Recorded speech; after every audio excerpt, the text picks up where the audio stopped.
ಶಿಡ್ಲಘಟ್ಟ ಸಮಾಚಾರ ನ್ಯೂಸ್ಗೆ ಸ್ವಾಗತ. ನಾನು ಮಂಜುಳಾ ಕೊಂಡರಾಜನಹಳ್ಳಿ, ಕೋಲಾರ. ಶಿಡ್ಲಘಟ್ಟ ತಾಲೂಕಿನ ಎಚ್ ಕ್ರಾಸ್ ಬಳಿಯ ಸಾಯಿ ವಿದ್ಯಾನಿಧಿ ನ್ಯಾಷನಲ್ ಪದವಿ ಕಾಲೇಜಿನಲ್ಲಿ 2023-26ನೇ ಸಾಲಿನ ಬಿಕಾಂ ವಿದ್ಯಾರ್ಥಿಗಳಿಗಾಗಿ ವಿದಾಯ ಹಾಗೂ ಪದವಿ ದಿನಾಚರಣೆಯನ್ನ ಫೇರ್ವೆಲ್ ಅಂಡ್ ಗ್ರಾಜ್ಯುಯೇಷನ್ ಡೇ ಅತ್ಯಂತ ಸಂಭ್ರಮದಿಂದ ಆಚರಿಸಲಾಯಿತು. ಈ ಕಾರ್ಯಕ್ರಮವನ್ನು ಗಣ್ಯರಿಂದ ದೀಪ ಬೆಳಗುವುದರ ಮೂಲಕ ಉದ್ಘಾಟನೆ ನೆರವೇರಿಸಿದರು. ಈ ಸಂದರ್ಭದಲ್ಲಿ ಮಾತನಾಡಿದ ಸಿಂಡಿಕೇಟ್ ಸದಸ್ಯರಾದ ಡಾಕ್ಟರ್ ಕೆಆರ್ ದೇವರಾಜ್ರವರು, ಈಗ ತಲೆ ಮೇಲೆ ಭಾರ ಕೂತಿದೆ, ಲಾಕಿ ತಲೆ ಮೇಲೆ ಭಾರ ಇದೆ ಅಂತ ಎಚ್ಚರಿಸ್ತಾ ಇದೆ, ಪದೇ ಪದೇ ತಟ್ಟುತ್ತಿದೆ. ಈಗ ಡಿಗ್ರಿ ಮುಗಿಸಿಕೊಳ್ಳುತ್ತಿದ್ದೀರಿ, ಡಿಗ್ರಿ ಮುಗಿಸಿಕೊಳ್ಳಬೇಕಾದ್ರೆ ಜವಾಬ್ದಾರಿ ನಮ್ಮ ಹೆಗಲ ಏರಿದೆ, ಸಂಸಾರ ಮನೆಯ ಭಾರ ನಮ್ಮ ತಲೆಯ ಮೇಲೆ ಇದೆ, ಅದನ್ನ ಎಚ್ಚರಿಸುವುದಕ್ಕೆ ಲಾಕಿ ಕಟ್ಟಿದ್ದಾರೆ. ಇದರ ಉದ್ದೇಶಕ್ಕೆ ಗೌನ್ ಹಾಗೂ ಕ್ಯಾಪ್ ಧರಿಸುವುದು ಹಾಗೂ ವಿದ್ಯಾರ್ಥಿಗಳಿಗೆ ಉಜ್ವಲ ಭವಿಷ್ಯಕ್ಕಾಗಿ ಶುಭ ಹಾರೈಸಿದ್ರು.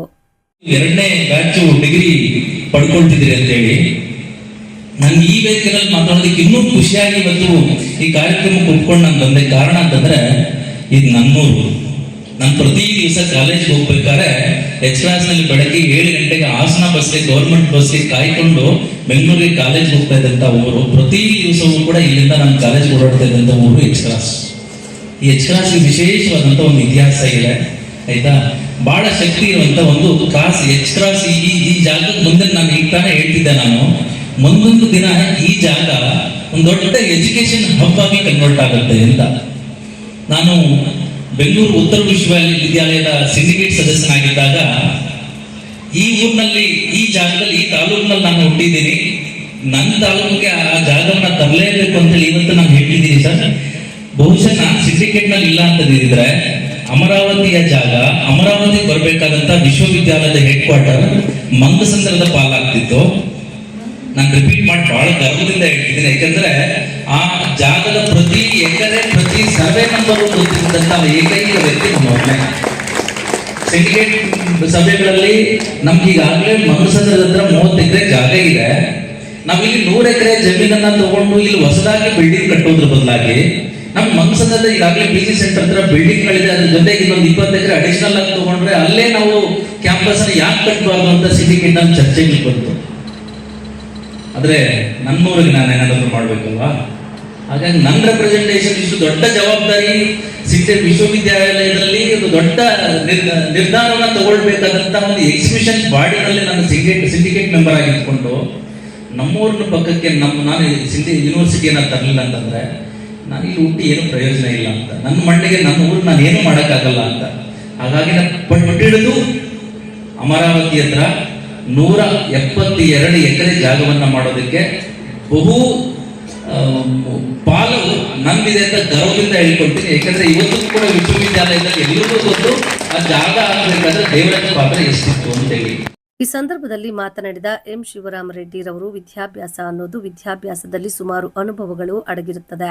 ಅನುಭವ ಪರಿಣಿತಿ ನೀವು ಏನ್ ಮಾಡಬೇಕು ಅಂದುಕೊಂಡಿದ್ದೀರಾ, ಕೆಲವೆಲ್ಲ ಅನುಭವಗಳು ಸೇರಿ ನಿಮ್ಮ ವಿದ್ಯಾಭ್ಯಾಸ ಅನುಭವವನ್ನು ಸಹ ಇರುತ್ತೆ.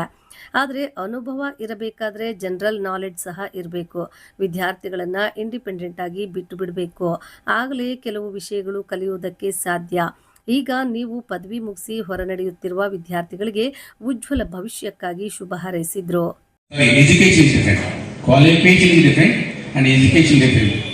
ಯಾಕೆಂತಂದ್ರೆ ಕ್ವಾಲಿಫಿಕೇಶನ್ ಇಷ್ಟೇ ಡಿಗ್ರಿ ಅದು ತೆಗೆದು ಜೋಬಲ್ಲಿ ಇಟ್ಕೋಬೋದಷ್ಟೇ, ಅದರಿಂದ ನಿಮಗೆ ಏನೇನೋ ಅನುಕೂಲ ಆಗಲ್ಲ. ಆ ವರ್ಷಕ್ಕೆ ಏನ್ ಬೇಕು ಅಷ್ಟು ಓದಿ ಮಾರ್ಕ್ಸ್ ತೆಗಿಬೇಕು, ಓದಿ ಕೊನೆಗೆ ಬಿಟ್ಬಿಡ್ತೀರಿ. ಎಕ್ಸಾಮ್ ಆದ ತಕ್ಷಣ ನೀವು ಅದು ಅದರ ಗಮನನೇ ಅನ್ಸಲ್ಲ ಏನು ಓದಿದೆ ಅಂತ. ಆದ್ರೆ ಎಜುಕೇಶನ್ ಅಂತ ಅನ್ನೋದು, ಎಜುಕೇಶನ್ ಅಲ್ಲಿ ಸುಮಾರು ಅಲ್ಲಿ ಒಳಗಡೆ ಅಡಗಿರುತ್ತೆ. ನೀವು ಎಕ್ಸ್ಪೀರಿಯನ್ಸ್ ತಗೊಳ್ಳಿ, ಕನ್ನಡದಲ್ಲಿ ಹೇಳಿದ್ರೆ ಅನುಭವ, ಪರಿಣಿತಿ, ಏನ್ ಮಾಡ್ಬೇಕಂತ ಅನ್ನೋದು ಏನ್ ಇಟ್ಕೊಂಡಿರ್ತೀರ, ಕೆಲವೆಲ್ಲ ಅನುಭವಗಳು ಎಲ್ಲ ಸೇರಿ ನಿಮ್ಮ ಎಜುಕೇಶನ್. ಅವ್ನು ಎಜುಕೇಟೆಡ್ ಅಲ್ಲ ಬೇಡ ಅಂತಂದ್ರೆ ಕ್ವಾಲಿಫಿಕೇಶನ್ ಎಜುಕೇಟೆಡ್ ಅಲ್ಲ ಅಂತ ಹೇಳೋದಿಲ್ಲ. ಅವನು ಇಲಿಟ್ರೇಟ್ಲಿ ಅವನು ಒಳ್ಳೆ ಎಜುಕೇಶನ್ ಇರುತ್ತೆ, ಎಲ್ಲ ರೀತಿಯ ಅನುಭವ ಇರುತ್ತೆ. ಈ ನಾವು ಆಡು ಭಾಷೆಯಲ್ಲಿ ಹೇಳೋದಾದ್ರೆ ಆ ಅನುಭವ ಸಿಗ್ಬೇಕಾದ್ರೆ MBBS ಓದಬೇಕು ಅಂತ ಹೇಳ್ತಾರೆ. MBBS ಅಂದ್ರೆ ಮೆಡಿಕಲ್ ಡಿಗ್ರಿ ಅಲ್ಲ. ಮನೆ ಬಿಟ್ಟು ಬೀದಿ ಸುತ್ತಿದಾಗ ಎಲ್ಲಾ ರೀತಿಯ ಅನುಭವಗಳು ಬಂದಿರುತ್ತೆ ಅವ್ರಿಗೆ. ಆ ಥರದಕ್ಕೆ ಪೇರೆಂಟ್ಸ್ ಆದರೂ ಕೆಲವು ಬಿಡಬೇಕು. ಕೆಲವು ವಿಷಯದಲ್ಲಿ ಹಿಂದೆ ಸೂಪರ್ವೈಸ್ ಮಾಡ್ತಾ ಇರ್ಬೇಕು, ಅವ್ನು ಏನ್ ಮಾಡ್ತಾನೆ ಅಥವಾ ಹುಡುಗಿಯರೇ ಆಗಲಿ ಅವ್ರು ಏನ್ ಮಾಡ್ತಾನೆ ಅಂತ ನೋಡ್ಕೊಂಡು ಸೂಪರ್ವೈಸ್ ಮಾಡ್ಕೊಂಡು ಬಿಡಬೇಕು.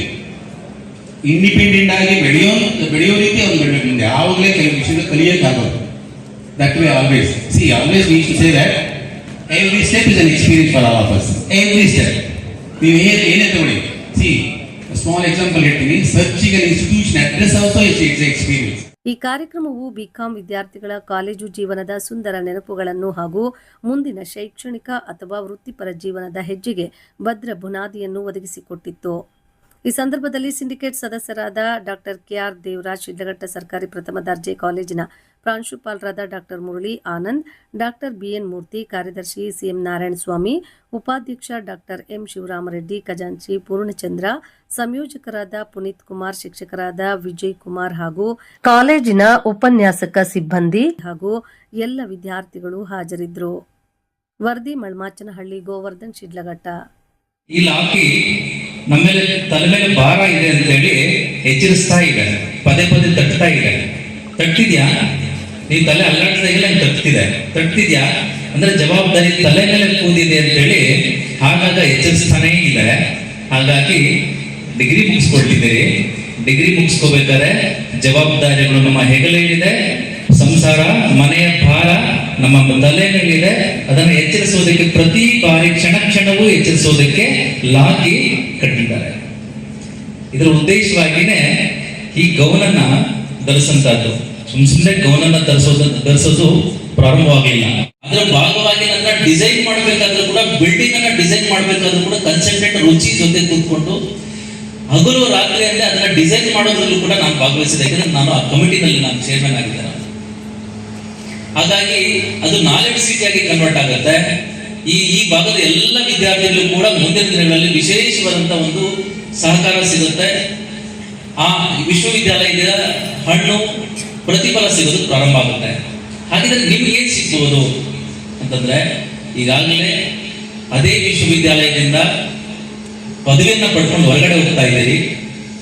ನಾನು ಈ ಸಂದರ್ಭದಲ್ಲಿ ಭಾಷಣ ಅನ್ಕೋಬಾರ್ದು, ಯಾಕೆಂದ್ರೆ ನಾವೆಲ್ಲ ಕೂಲಿ ಮಾಡೋ ಕುಟುಂಬಗಳಿಂದ ಬಂದು, ರಿಪೀಟ್ ಮಾಡ್ತೀನಿ, ಕೂಲಿ ಮಾಡೋ ಕುಟುಂಬಗಳಿಂದ ಬಂದು ಇಲ್ಲಿ ಡಿಗ್ರಿಗೆ ಹೋಗ್ಬೇಕಾದ್ರೆ ಬಸ್ ಹತ್ತಬೇಕಾದ್ರೂ ಕೂಡ ಮನೆಯಲ್ಲಿ ಹಗಲಿರೋರು ದುಡಿದು ವಾಪಸ್ ಬಸ್ ಹತ್ತಿ 10 ರೂಪಾಯಿ ಜೋಬಲ್ಲಿ ಇಟ್ಕೊಂಡು ಬೆಂಗಳೂರಿಗೆ ಹೋಗ್ಬೇಕಾದಂತ ಪರಿಸ್ಥಿತಿನಲ್ಲಿ ಹೋಗಿ ಬಂದಂತವರು ಕೂಡ ಒಂದು ಸಂಸ್ಥೆ ಕಟ್ಬೋದು, ಒಂದು ವಿಶ್ವವಿದ್ಯಾಲಯದ 2 ಬಾರಿ ಗವರ್ನರ್ ಇಂದ ನಾಮಿನೇಟ್ ಆಗಿ ಸಿಂಡಿಕೇಟ್ ಸದಸ್ಯನಾಗಬಹುದು ಅನ್ನಂತ ಒಂದು ಗರ್ವದಿಂದ ನೀವು ಮಾತನ್ನ ಹೇಳ್ತಿದ್ದೀನಿ. ಜವಾಬ್ದಾರಿ ಇರಲಿ.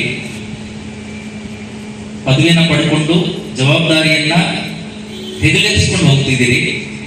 ನಿಮ್ಗೆ ಇಲ್ಲಿಂದ ಆಚೆ ಪ್ರಾರಂಭ ಆಗುತ್ತೆ. ಏನಂತಂದ್ರೆ, ಇಷ್ಟು ದಿವಸ ನಿಮ್ಗೆ ಅಪ್ಪ ಅಮ್ಮನ ಹತ್ರ 50 ರೂಪಾಯಿ ಕೇಳೋಕೆ 100 ರೂಪಾಯಿ ಕೇಳೋದಕ್ಕೆ ಹಿಂಜರಿಕೆ ಆಗ್ತಿರ್ಲಿಲ್ಲ. ಯಾಕೆಂತಂದ್ರೆ ಫೀಸ್ ಕಟ್ಬೇಕಪ್ಪ, ಎಕ್ಸಾಮ್ ಫೀಸ್ ಕಟ್ಟಬೇಕು, ಕಾಲೇಜ್ ಫೀಸ್ ಕಟ್ಟಬೇಕು ಅಂತ ಯಾವಾಗ್ಲೂ ಕೇಳಿ ಅಭ್ಯಾಸ ಇರ್ತಿತ್ತು. ಖರ್ಚಿಗೆ 100 ರೂಪಾಯಿ ಕೇಳೋದಕ್ಕೆ ನೀವು ಹಿಂಜರಿತಿರ್ಲಿಲ್ಲ. ಆದ್ರೆ ಇಲ್ಲಿ